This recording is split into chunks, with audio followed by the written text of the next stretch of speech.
La Syrie, une nouvelle fois plongée dans l'horreur. Ce samedi, des dizaines de personnes ont été tuées lorsqu'un kamikaze a activé sa charge explosive. Des Syriens qui étaient en train d'évacuer leur ville assiégée.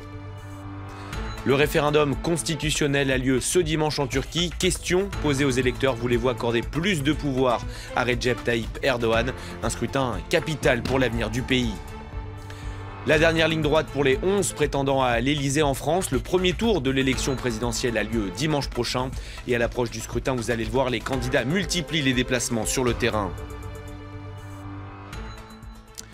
Bonjour à tous, soyez les bienvenus sur France 24. Avant de développer ces titres, un point sur la situation en Corée du Nord. Le régime de Kim Jong-un a effectué ces dernières heures un nouveau tir de missile, une tentative qui aurait échoué selon la Corée du Sud. Une information confirmée dans la foulée par le Pentagone. Un nouveau tir qui intervient 24 heures après une impressionnante démonstration de force dans les rues de Pyongyang et alors que le vice-président américain Mike Pence se rend à Séoul, la capitale sud-coréenne. Je vous le disais en titre, ils étaient en train d'évacuer leur village en Syrie lorsqu'un kamikaze a fait exploser sa camionnette piégée. L'attentat visait des habitants de Foua et Kafraya, deux villes aux mains du régime. Il pourrait y avoir une centaine de morts. Les évacuations, elles, ont déjà repris. Raphaël Vivant. Le personnel médical est débordé. Les blessés arrivent par dizaines dans les hôpitaux d'Alep. Quelques heures plus tôt, une bombe a explosé à Rachidine, secteur rebelle à l'ouest de la ville, alors que de nombreuses personnes attendaient à l'intérieur de ces bus leur évacuation. Selon l'Observatoire syrien des droits de l'homme, il s'agirait d'une attaque à la voiture piégée. Le kamikaze conduisait une camionnette transportant de l'aide alimentaire et l'a fait exploser près des 75 bus. La télévision d'État a imputé la responsabilité de cette attaque au groupe terroriste, un terme utilisé par le régime pour désigner à la fois les rebelles et les djihadistes. L'attaque intervient au lendemain de l'évacuation de milliers d'habitants dans 4 localités assiégées. 5000 personnes ont quitté les villes pro-régime de Foua et Kafraya et 2200 ont laissé derrière eux les villes rebelles de Madaya et Zabadani. Des évacuations prévues par un accord conclu en mars entre l'Iran, allié de Bachar al-Assad, et le Qatar, qui soutient les rebelles. En raison de différends entre les parties adverses, l'accord avait été suspendu vendredi soir. Mais les évacuations ont redémarré samedi, quelques heures après l'explosion. Ce dimanche, les Turcs doivent dire s'ils veulent donner plus de pouvoir à Recep Tayyip Erdogan à un référendum constitutionnel capital voulu par le président turc. L'opposition, elle, s'inquiète et craint une dictature en cas de victoire du oui. Charlotte Prudhomme. À Istanbul, Recep Tayyip Erdogan harangue la foule de ses partisans. En ligne de mire, l'Europe, avec laquelle les relations sont très tendues. Mettons en place cette réforme ensemble pour que demain soir, l'Occident soit fou de rage. 9 mois après le putsch manqué qui a plongé le pays dans l'état d'urgence, le président turc parle aussi de sécurité. Il défend l'instauration d'un système présidentiel qui donnerait des pouvoirs accrus au chef de l'État, un poste sur mesure pour lutter au mieux contre le terrorisme, selon lui. Dans un autre quartier d'Istanbul, les partisans du non restent mobilisés. Ils craignent une dérive autoritaire. La nouvelle constitution donnerait au président des prérogatives inédites.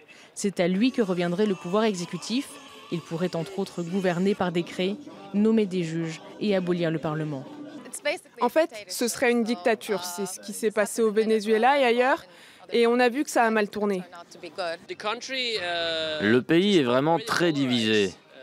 De plus en plus depuis 4 ou 5 ans. Et je pense qu'il le sera encore plus. Mais on ne veut pas ça. On veut juste vivre ensemble. Les sondages annoncent un score très serré. Près de 3 mois après son entrée en fonction, Donald Trump cristallise toujours des tensions dans son propre pays. Ce samedi, des milliers de personnes se sont rassemblées dans plus de 150 villes à travers les États-Unis. Tous réclament la publication de la feuille d'impôt de leur président, Elliott Samuel.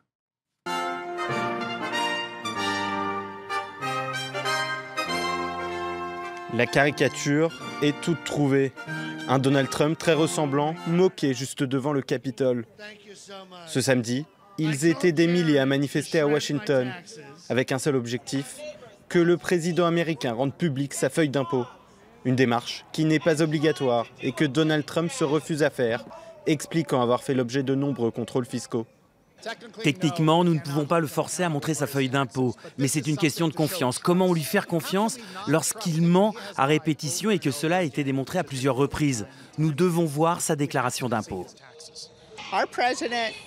Notre président se permet d'être complaisant. Il a l'impression qu'il n'est pas obligé de respecter les mêmes standards éthiques que les autres présidents. Des manifestants qui se sont également rendus devant cet hôtel appartenant au président américain. Avec un seul mot en tête, honte. À Chicago, les rassemblements sont similaires. Le révérend Jesse Jackson est venu exprimer sa colère. Si l'imposition sans représentation est la tyrannie, alors la représentation sans imposition est l'autoritarisme. Nous méritons une démocratie. Des manifestations qui ont dégénéré en Californie. Des affrontements ont éclaté entre pro et anti-Trump près de San Francisco. Et plusieurs personnes ont été interpellées.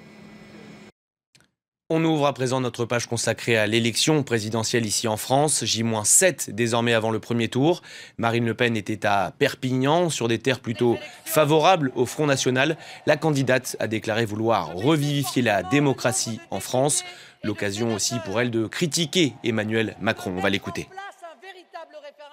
Avec M. Macron, ce sera l'islamisme en marche, le communautarisme en marche. Voilà au moins un point clair dans le brouillard de son projet. Nicolas Dupont-Aignan poursuit lui aussi sa campagne sur le terrain. Ses militants se disent notamment séduits par son intégrité. Tous espèrent une belle surprise dimanche prochain. Mathieu Rapez. Nicolas Dupont-Aignan se dit gaulliste, souverainiste et toujours optimiste. Pas de horde de militants pour l'accueillir, mais quelques bénévoles aux petits soins. On va où là? T'as prévu d'acheter des sandwichs pour le retour? Parce que tu sais oui, non, mais c'est fait. Sans fromage? Sans fromage. Le candidat croit en son destin. Il compte sur le début de la campagne officielle pour faire connaître son projet. C'est une campagne bien curieuse puisque tout va se jouer en 15 jours. Puisque d'abord les primaires ont saturé le jeu médiatique pour aboutir à un échec complet. Puis ensuite, on a eu les affaires. Et pendant ce temps-là, on ne parle pas des Français. Avec une cible principale, François Fillon, dont il espère récupérer les électeurs déçus. Monsieur Fillon n'a pas besoin de moi pour s'effondrer tout seul. Et ce qui est vrai, c'est qu'il y a de plus en plus de républicains qui me rejoignent parce qu'ils ont compris que François Fillon n'avait pas l'exemplarité pour être président de la République. Et entre nous, d'être attaqué par des gens si peu exemplaires, c'est un honneur. Dénoncer le système, les Républicains comme le Parti socialiste, le thème central de son discours ce soir devant 200 sympathisants. Ils ont tout gâché par médiocrité, par appât du gain, parce qu'ils servent des intérêts financiers, ils servent toujours les mêmes. Et puis pendant ce temps-là, le pays s'appauvrit. Et ce sont toujours les mêmes qui sont au chômage, ce sont toujours les mêmes qui vivent avec rien, ce sont toujours nos retraités qui peuvent même plus manger à la fin du mois. Mais ça, ils n'en ont absolument rien à faire. Et alors, diront-ils, et alors? Nicolas Dupont-Aignan, c'est un homme intègre et on a vraiment besoin d'intégrité à la tête de ce pays. On n'en peut plus de droite et gauche. Cahuzac, Fillon, on voit trop de cas comme ça, il est intègre. C'est le gaullisme qu'on veut, il représente le gaullisme qu'on veut. Ce qui se passe en ce moment, c'est que les Français n'ont plus la certitude d'avoir un travail après leurs études. Et Nicolas Dupont-Aignan est là pour nous assurer d'en avoir un. Malgré une campagne réalisée à petit budget, Nicolas Dupont-Aignan remplit les salles, comme ici à Lyon pour la signature de son livre. Bonjour. Votre prénom? Fabienne. Fabienne. Avec toujours la même confiance affichée. Il y a 2 à 3 millions de Français qui disent vouloir voter pour moi. Eh bien que ces 2 et 3 millions arrivent à convaincre chacun 5 personnes et je suis au second tour sans aucun problème. Droit comme dans ses bottes, comme De Gaulle était. Hein, et c'est clair, c'est net. Il est gaulliste, je dirais. J'ai retrouvé effectivement les accents gaullistes du général de Gaulle de mon enfance, en fait. Il n'est ni droite ni gauche, il cherche une solution à la France. Une campagne sur le terrain, mais davantage encore dans les médias, avec un message répété en boucle à destination des électeurs hésitants. Méfiez-vous du vote utile. Il faut que les Français arrêtent de se positionner en fonction des sondages. Moi, je propose un projet concret. Je pense que les 15 jours qui viennent vont bouleverser la vie politique. En 2012, Nicolas Dupont-Aignan n'avait pas dépassé les 1,8%.